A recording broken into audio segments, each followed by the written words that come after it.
या विशेष कार्यक्रमात मनपूर्वक स्वागत करते। मित्रांनो, आपण राजमाता जिजाऊ माँसाहेब यांच्या पुण्यस्मरणानिमित्त एक कथामाला बघत होतो। त्याच कथामालेचे आपण 2 भाग याआधी पाहिले आहेत। आता सुरुवात करूया त्या पुढील भागाला। धुळीचे प्रचंड लोट जुन्नरच्या दिशेने येत होते आणि जिजाऊ शिवनेरीच्या शिवाई मंदिरात पूजेला बसल्या होत्या। कोणतरी तालेवार स्वारी येणार असे त्या आवाक्यावरून दिसत होते। श्रीनिवास देशमुख काळजीत होते आणि काही वेळाने बालेकिल्ल्यात जिजाऊ आल्या आणि देशमुखांनी श्वास सोडला। कारण सोय पाहतो तो सोयरा देशमुखांनी शब्द दिला होता शहाजी राजांना आणि त्या विचारात असतानाच सदरेवर वर्दी आली। खासे जाधवराव लखुजीराजे यांचे आगमन होत आहे म्हणायला माझं काळीज चर्र झालं। खंडागळ्याच्या हत्तीपासून भोसले जाधव कधी एका पंक्तीला बसले नाही आणि इथे तर भोसल्याची कुलवधू आपल्या उदरात एका लेकराला जन्मासाठी थांबली होती। लखुजीराजे आले, जिजाऊला पाहिलं, भेटले नाही। रात्रीच्या भोजनात मंद प्रकाशात जिजाऊने तिच्या आबांना पाहिलं। लखुजी जाधवांनी आपल्या लाडक्या लेकीला पाहिलं। आशीर्वाद दिले की नाही हे फक्त काळाला माहिती। जाधवराव पायउतार झाले, ते कायमचे। पुढल्या काही दिवसात दिनांक 25 जुलै 1929 साली देवगिरीच्या किल्ल्यावरती लखुजीराजे जाधव, अचलोजी आणि राघोजी यांच्या निजामाने आपल्या देखत निघून खून करून घेतला। जिजाऊची लखुजीराजे यांची ही शेवटची भेट म्हणावी। दीर गेला, भाऊ गेला, बाप गेला, 4 कुशीतली लेकरं जगली नाही आणि तरीही जिजाऊ हरली नाही। शिवनेरीवर विहीणबाई जिजाऊच्या सेवेत दाखल होत्या। जिजाऊचे दिवस भरत आले होते। शहाजीराजे मधून मधून समाचार घेतच होते आणि 19 फेब्रुवारी 1630 साली जिजाऊच्या पोटी बाळ शिवबा जन्माला आले। रंगारंग रंगारंग हलगी वाजत होती, टिपरू पडत होत, संबळाने ताल धरला होता। सोंडक गोंधळ घालत होतं, टिमकी आपलं काम करीत होती। डफावर थाप देऊन शाहीर 5वी गाजवत होते। तुणतुणे काही शांत बसत नव्हते आणि बाळराजे पाळण्यात बसून नव्या कोऱ्या आभाळाकडे पाहत होते। शहाजीराजे धामधुमीत होते। नाव ठेवण्याचा कार्यक्रम झाला। नाव ठेवल्या गेले शंकराचे। शिवनेरीच्या साक्षीने, सह्याद्रीच्या कोटांच्या साक्षीने नाव ठेवले शिवाजी। बाळंत खोलीतून जिजाऊ बाहेर आली तसे बाळराजे देखील।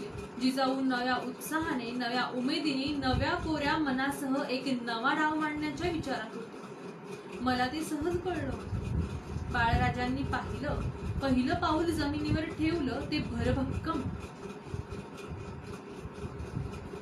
शहाजीचा लेख होता, जिजाऊचा सुपुत्र होता, चाल रुबाबदार, नजर करारी असणारे बाळराजे दिसामानाने वाढू लागले आणि एके दिवशी बंगरुळातून सांगावा आला तशी जिजाऊ आपल्या मेण्यात बसून शिवनेरी पायउतार झाली। मध्यंतरीच्या काळात जिजाऊ सिंदखेड राजालाही जाऊन आल्या, चक्क 2 वर्षे राहून आल्या।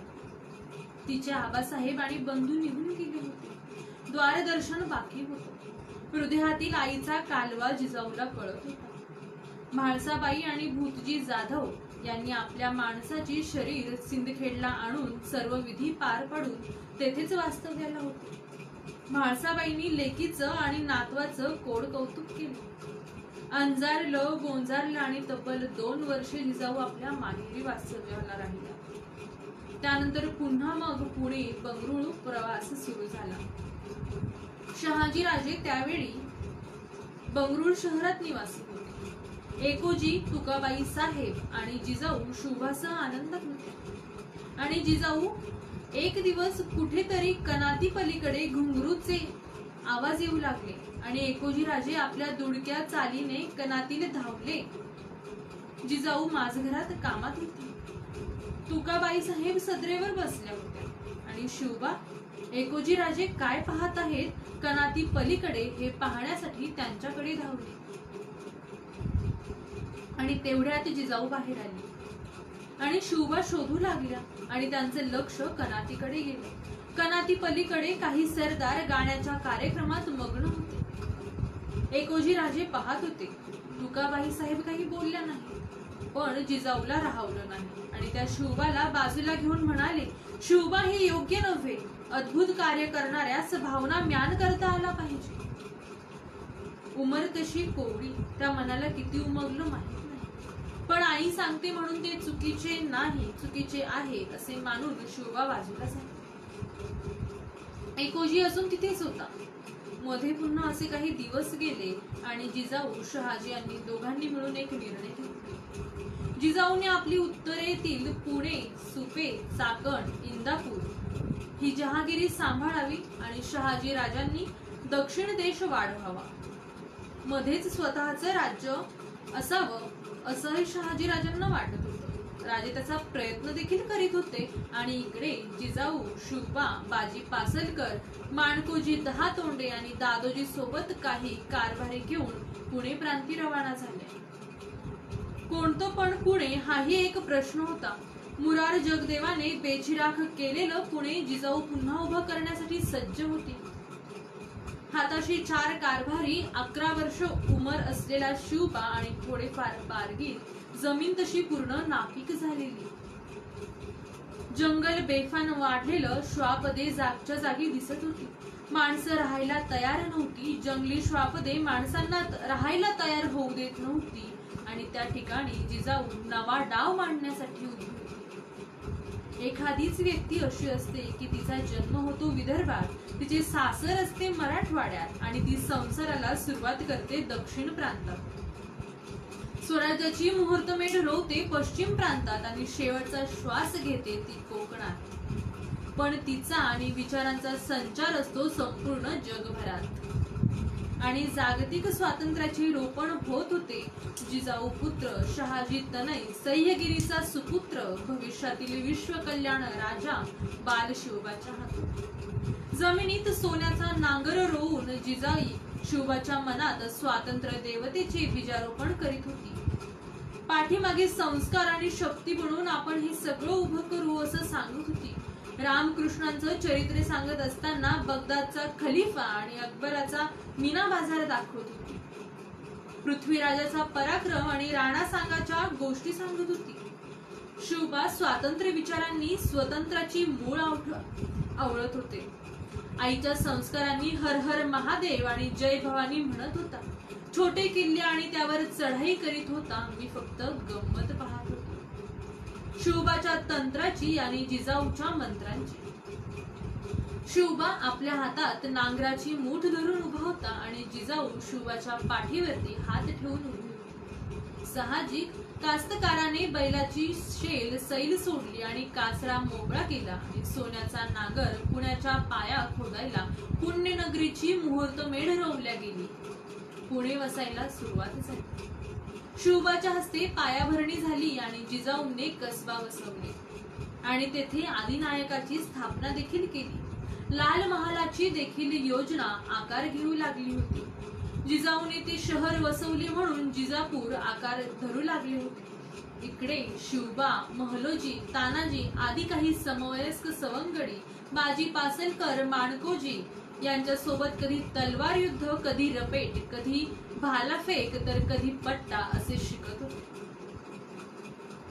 आज एक दिवस ही सगळी मंडळी एके दिवशी पुण्यापासून काही कोसावर असलेल्या रोहिडेश्वराच्या मंदिरात सहज गेली आणि माहित नाही दादाजी प्रभू देशपांडे आणि काही सवंगडी राज्य व्हावे ही तो श्रींची इच्छा अशी शपथ घेऊन आली.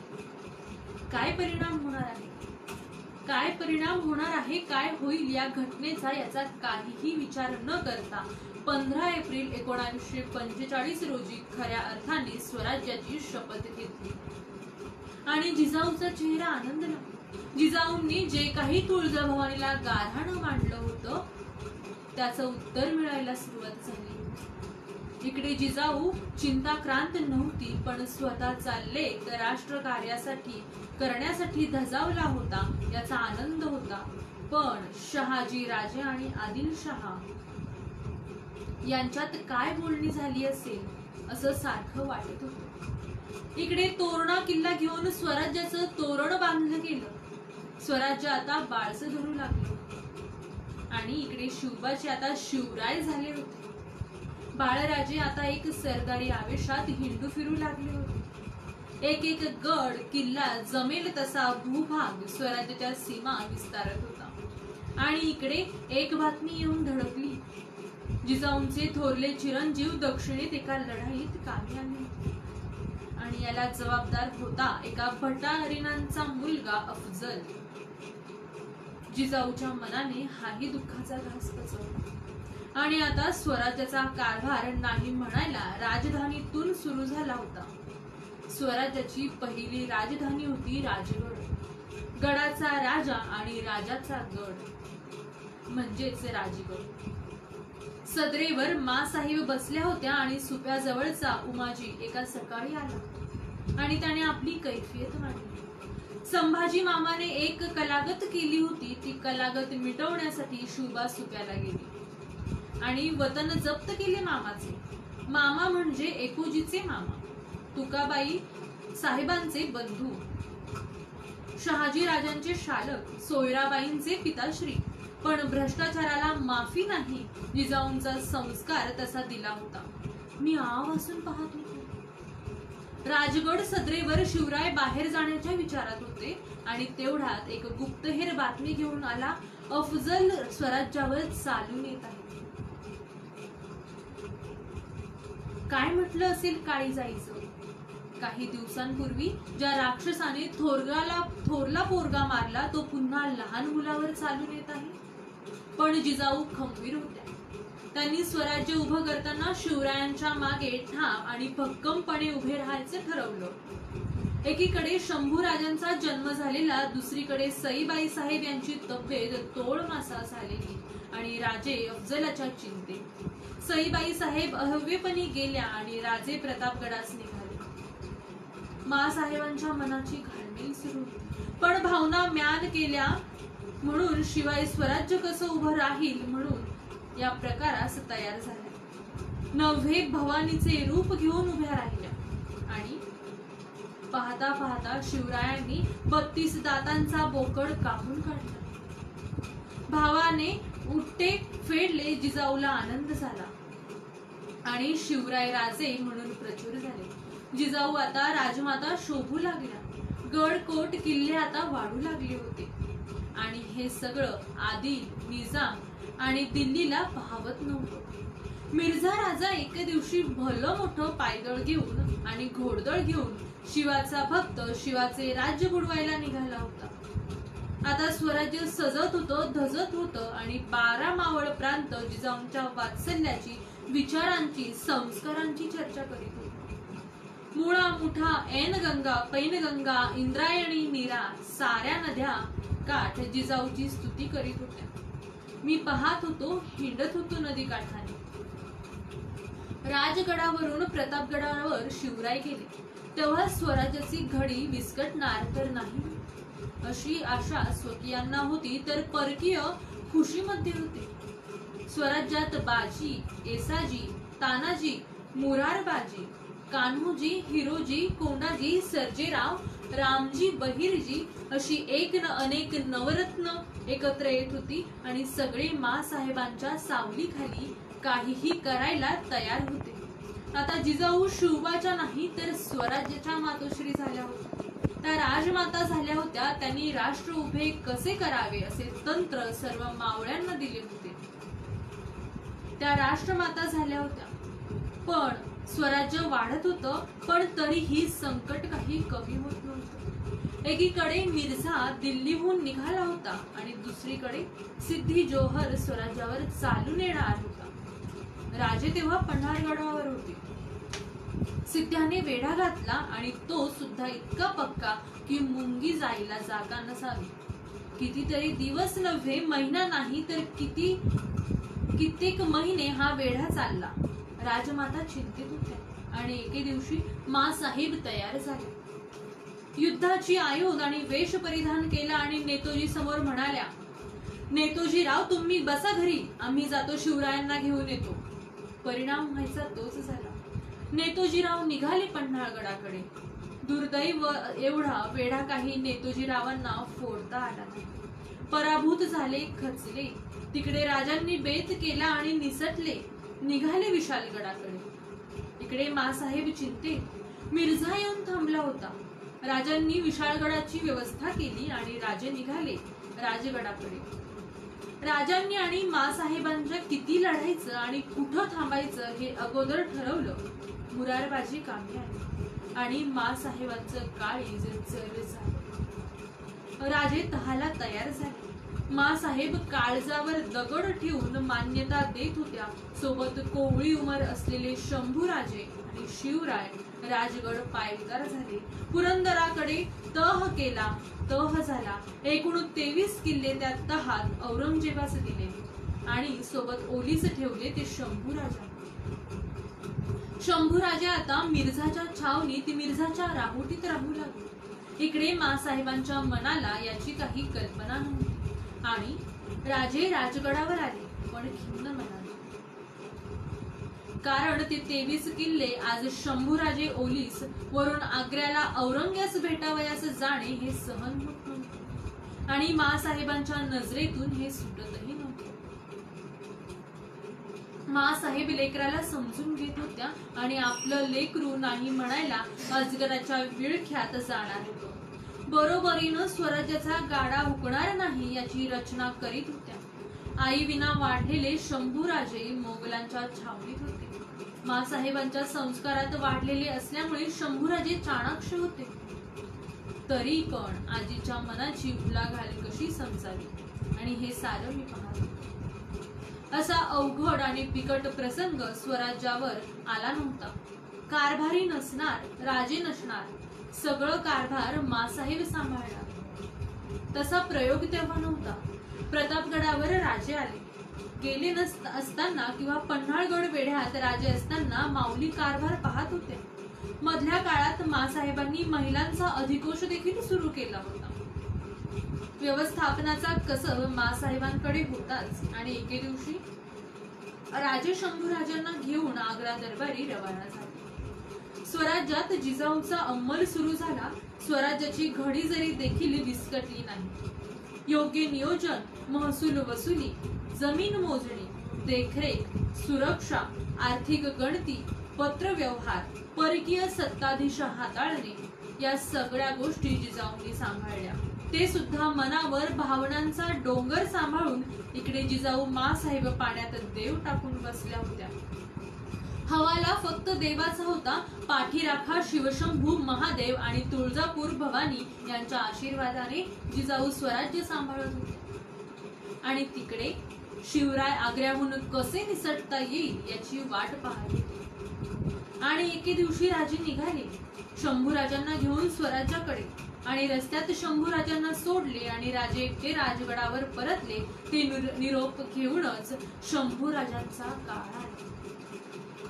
किती त्रास झाला असेल राजमातांना, किती विकोपाचे दुःख असावे. राजे किती निष्ठुर वागत होते. आणि एके दिवशी शंभूराजे सहज गडावर आले तेव्हा कळले हे राजकारण होते. राजकारण असे असते का शिवबा, असं म्हणत शंभूराजेंना जवळ घेत दृष्ट काढले. दिवस जात होते. मधून मधून बंगरुळातून सांगावा येत होता. इकडे दिवसेंदिवस वाढत होते. संकट कमी नव्हती. राजे गडावर नसले की सर्व कारभार राजमाता पाहत होत्या. नवहे त्या स्वराज्याच्या कुलमुक्त्यार होत्या. राजगडाच्या सज्जामध्ये एक दिवस मासाहेब उभ्या होत्या आणि कोंढाणा समोर दिसत होता.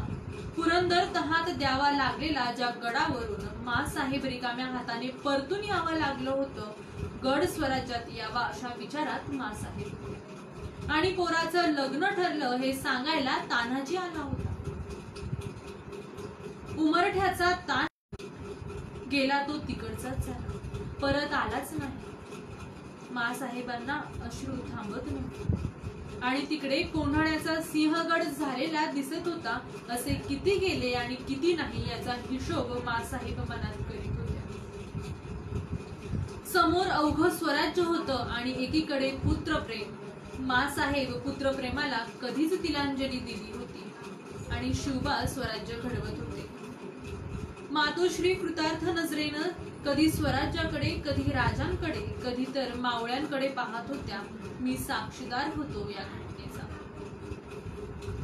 राष्ट्रमाता, राजमाता मासाहेबांनी आणि राजांनी नाव रायगडाची निवड राजधानी म्हणून केलेली होती. आता स्वराज्याची राजधानी राजगडावरून रायगडावर स्थलांतरित होणार होती. तिकडे सगळेच नवीन नियोजन होणार होते आणि मासाहेबांच्या नजरेतून राजे स्वराज्याच्या भावी आयुष्याकडे पाहत होते. सुरत दोनदा बेसुरत केले होते, कल्याणचे कल्याण झाले होते आणि मध्येच कुठे शंभूराजे, आताशहा, मासाहेब आणि हंबीर मामा यांच्याकडे युद्ध आणि व्यवस्थापनाचे धडे घेत होते. एकदा कज्जा खटला आला की राजगडावर नसले की मासाहेब शंभूराजांना सोडवत होत्या. रायगड उभारीला येत होता आणि मध्येच राहून मासाहेबांच्या डोळ्यासमोर हौदेगिरीच्या जंगलात शहाजी राजांचा दुर्दैवी काळ आला. ती आठवण राहून राहून येत होती. 23 जानेवारी 1664 अतिशय दुर्दैवी दिवस होता. राजे काही निमित्ताने शिकारीला गेले आणि डाव्या किवीत पाय अडकला. ते राजे काही अंतर ओढल्या गेले. ते अंतर वाढत गेले आणि राजे स्वर्गस्थ झाले.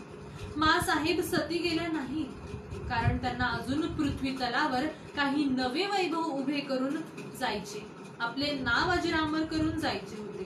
राजमाता आता दुहेरी जबाबदारी सांभाळत होत्या. तशा त्या अनेक भूमिकेत वावरतच होत्या. आदर्श सासू, प्रेमळ आजी, राष्ट्र निर्मात्या, एक आई आणि जबाबदारी म्हणाल तर 2 छत्रपतींना घडविण्याचे काम त्या करीत होत्या. राणूबाई, अंबिकाबाई, सखूबाई आजीभोवती फेर धरून खेळत होत्या. गोकुळ होतं. शिरकाईच्या मंदिरात या बाळगोपाळांचा खेळ रंगत होता आणि स्वराज्य आता मस्तपैकी आकार घेत होतं. आदिल, निजाम हे जोरकस विरोधक नव्हते, पण आता दिल्लीचा मोगल बादशाह स्वराज्याकडे आवासून बघत होता.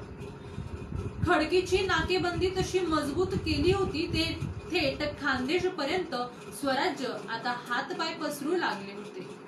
रामजी पांगेरा सारखा सरदार गुजरातच्या सीमेवर संरक्षण करीत होता. कर्नाटक, गुजरात, बारदेश, मुंबई आता स्वराज्याच्या नजरेत होती. आणि एके दिवशी ठरलं, रायगडावर सगळं बस्तान हलवायचं ठरलं आणि मासाहेबांच्या नेतृत्वाखाली सगळं मंत्रालय रायगडावर हस्तांतरित करायचं ठरवण्यात आलं. आणि एके दिवशी राजमाता रायगडावर रवाना झाल्या. मातोश्रींचं स्वागत रायगडाने खूप आदराने केलं. साक्षात महाद्वार देखील झुकले होते. टकमक टोक नरमाईनं मान खाली घालून बसले होते. हिरकणीच्या कड्याने आपला बाज त्या दिवशी झाकून ठेवला होता.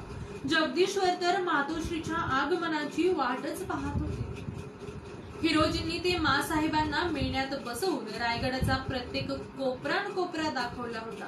राज्याभिषेकाला अजून काही दिवस अवकाश होता आणि एक दिवस मासाहेब म्हणाल्या, आता गडावर राहवत नाही, पाचाडच्या वाड्यात जाऊन राहिलं पाहिजे. राज्याभिषेकाला सुरुवात झाली की आम्ही गडावर येऊ.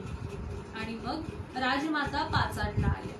सोबत काशीबाई जाधव देखील होत्या. मासाहेब नाही म्हणायला आता 80 पार होते. वय थकत पण मन काही थकलं नव्हतं. अचानक काशीबाईंना त्रास सुरू झाला आणि काही कळायच्या आत काशीबाई इहलोक सोडून निघून गेल्या. शेवटी नियतीच ती. शेवटी काही बारगीर, काही मावळे वाड्यावर होते. रायगडावर राज्याभिषेकाची तयारी सुरू झाली. पंत मंडळी, सरदार, दरकदार, परदेशी मान्यवर गडावर येऊ लागले. पाचाडला जाऊन पाहिले मातोश्रींचं दर्शन आणि मग रायगडाची वाट असा प्रवास सुरू होता. मावळ्यांची तर ती एक पर्वणीच होती. जिने शिवबा घडविला, शंभू घडवीत होती, राष्ट्रधर्म निर्माण केला होता आणि राजसिंहासन टप्प्यात होतं, अशा मातृशक्तीचे दर्शन होत होते. असेही शिवरायांनी मासाहेब म्हणतात. राज्याभिषेक करवून घेतला होता आणि राजांनी मेणा पाठवला आणि पुन्हा एकदा रायगडावर मातोश्रींचे आगमन झाले. राज्याभिषेकासाठी मी तो दिमाखदार स्वागत सोहळा पाहत होतो. ढोल नगारे, तुतारी, दुधुंबी, रणवाद्ये, ताशा, हलगी, संबळ साऱ्यांनी काही उधाण आले होते. राज्याभिषेक सोहळा पार पडत होता. मातोश्री कृतकृत्य होत होत्या. मला सावली मिळाली, मी त्यातच धन्यता मानतो. रायगडावर राज्याभिषेक सोहळा रंगला होता. देश विदेशी पाहुणे, देशातील महामहिम, ब्राह्मणोंद, स्वराज्यातील सरदार, दरकदार, मावळे, कारभारी, चिटणीस, सुरणीस, वाकणीस, टिपणीस यांची उपस्थिती होती. 12 महाल, 18 कारखाने सज्ज होते. जेव्हा म्हणाल तेव्हा उभा राहणारा अष्टांगवधानी शिवराय चंद्रसूर्याच्या साक्षीने राजे होणार होते. आयुष्याचं फळ याची देही याची डोळा याचा प्रत्यय सर्वांना येत होता. ते पाहायला मिळणार म्हणून जिजाऊ धन्य झाल्या होत्या. राज्याभिषेक झाल्या झाल्या कुणाला दान मान मरात द्यावयाचे ते दिले जात होते. सिंहासनाच्या बाजूला राजमातांच्या आसनांची सोय केली होती. मासाहेब सगळं हसऱ्या डोळ्यांनी पाहत होते. राज्याभिषेक झाल्यानंतर दुसऱ्या दिवशी मासाहेब शिरकाई, वाडेश्वर, जगदीश्वर, भवानी या सगळ्या देवदेवतांच्या दर्शनाला जाऊन आले. पुन्हा एकदा रायगड पूर्ण नजरे घालून आणि राजांना सांगितलं, राजे आता आम्हाला पाचोडाच नेऊन सोडा. राजमातांनी मला बोलावून घेतलं होतं. तसं जवळून पाहण्याचा योग कितीदा आला तरी पण सहवास काही लाभला नव्हता. आणि आला तर खास राजांकडेच माझ्यासाठी शब्द टाकून मला त्यांनी मागून घेतलं होतं. माऊलींनी आदेश काढला होता, आता रायगडावर राहणे शक्य नाही. उंच उंच पर्वत, त्यात कार हवा अशा प्रवृत्ती आमच्या तब्येतीस मानवत नाही. म्हणून आम्हास आता पाचोडास जायचे आहे. राजे थोडे नाखुश दिसले होते. एवढं विश्वाचं वैभव उभं केलं होतं आणि घडवताना सोबत असणारी आई आता रायगड सोडायचं म्हणत होती. नाही म्हणायला माऊली वयाच्या 80 पार होत्या. नाही म्हणायला राजे धजत नव्हते आणि होकारही भरत नव्हते. राजमातेचं मन मोडवेना आणि एके दिवशी पालखी तयार झाली. भोयनी पालखी दरवाजातून गंगासागराच्या बाजूने आणि हत्ती तलावाच्या उतारावरून महाद्वारातून पालखी पाचाडकडे रवाना झाली. राजांनी मातोश्रीसाठी पाचाडला एक वाडा बांधून ठेवलाच होता. शिवपत्नी राज्याभिषेका अगोदर काशीबाई आणि मासाहेब त्याच वाड्यात राहत होते. पालखीचे भुई हळूहळू रायगड उतरत होते. पालखीचा गोंडा साजूक हलत होता. पाठीमागे पुतळाबाई, सोयराबाई, सकवारबाई, शंभूराजे, येसुबाई या सगळ्या निरोपाचा सोगा हलवत होत्या. मासाहेब शरीर थकल्या आणि वारा मानवेना झाला. शरीर साथ देईना झाले. जाणून गड सोडत होत्या. शिवरायांना हा दुरावा सहन होणार नव्हता आणि सर्व सुना नातू गडाचा आधार दूर चालला म्हणून खंत करीत होते. आणि मी मात्र पालखीच्या मागे दुडू धावत होतो. उतारावर पालखी आली आणि भोई दोघांचा वेग वाढत होता आणि मन सारखं वेध घेत होतं. सिंदखेड राजा, तर कधी वेरूळ, तर बंगरूळ, शिवनेरी, पुणे, चाकण, सिंहगड, राजगड, प्रतापगड, तर कधी पन्हाळा, कधी आग्रा, मथुरा, दक्षिण दिग्विजय, जालना, पट्ट्याचा किल्ला, रायगड आणि राज्याभिषेक या सर्व घटनांचा. या सगळ्या विचारात रायगडवाडी ओलांडून घोडटाप रस्ता कधी आला समजलंच नाही. पाहता पाहता पाचाड आली आणि राजमाता आपल्या दालनात गेल्या आणि मी मटकन वाड्याच्या बाहेर बसलो. राजांनी सांगितलं होतं, सोबत करायची बस इतकंच हे सगळं होतं. काही मिळावा याचे राहिले असे काही मासाहेबांना वाटले नाही. डोळे सगळं बोलत होते. हालचाली मंदावल्या होत्या. सगळं पाहून जाणून धन्य होते. मध्येच डोळे बंद करीत शहाजी राजांच्या सोबतचे काही क्षण आठवून त्या भावनिक झाल्या होत्या. ज्येष्ठ पुत्र संभाजीराजे यांच्या आठवणींचा कंठ दाटून येत होता. सईबाई, काशीबाई या सुना कदाचित मासाहेबांच्या सेवेसाठी अगोदरच स्वर्गात दाखल झाल्या होत्या. राज्याभिषेक होऊन 12 दिवस होत आले असतील. राजे गडावर थांबून होते.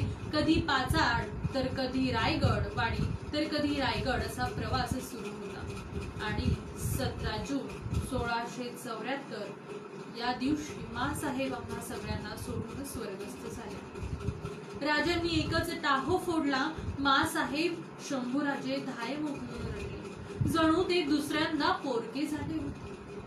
सोयरा, सकवार, पुतळाबाई, गुणवंता सगळ्या तोंड पाडून रडत होते. मी पाहत होतो मासाहेबांचे शरीर पंचतत्वात विलीन झाले. ते मलाही कळलं नाही. मी आजही पाचाडला वाड्याबाहेर बसून आहे. कदाचित मला वाटते आज तरी मासाहेब आवाज देतील, कोण आहे रे तिकडे, आणि म्हणतील. मग मी सांगीन, मासाहेब 12 मावळ प्रांतातून नव्हे तर जगभरातून शिवरायांचे मावळे आता रायगडावर दाखल झाले आहेत. मासाहेब इजाजत असेल तर दर्शनाला पाठवू का? फक्त वाट पाहतोय ती मासाहेबांच्या आज्ञेची. मित्रांनो, ज्यांना आपण या अवघ्या महाराष्ट्राच्या नव्हे तर या जगाच्या राजमाता, राष्ट्रमाता जिजाऊ मासाहेब म्हणून ओळखतो, ज्यांनी या राज्याला, या देशाला, या जगाला आदर्श पुत्र, आदर्श राजा शिवराय दिले, त्यांच्या त्या आदर्श माता आणि शिवराय जिजाऊंमुळे आज खरे तर हे स्वराज्य घडले, जे आजतागायत आपण त्याच्या पाऊल खुणा पदोपदी पाहू शकतो. जिजाऊंच्या पुण्यस्मरणानिमित्त त्यांना विनम्र अभिवादन. आणि हा कार्यक्रम इथेच संपला. ही कथा मला आपणास कशी वाटली हे नक्की कळवा आणि पाहत रहा महान्यूज 24x7. धन्यवाद.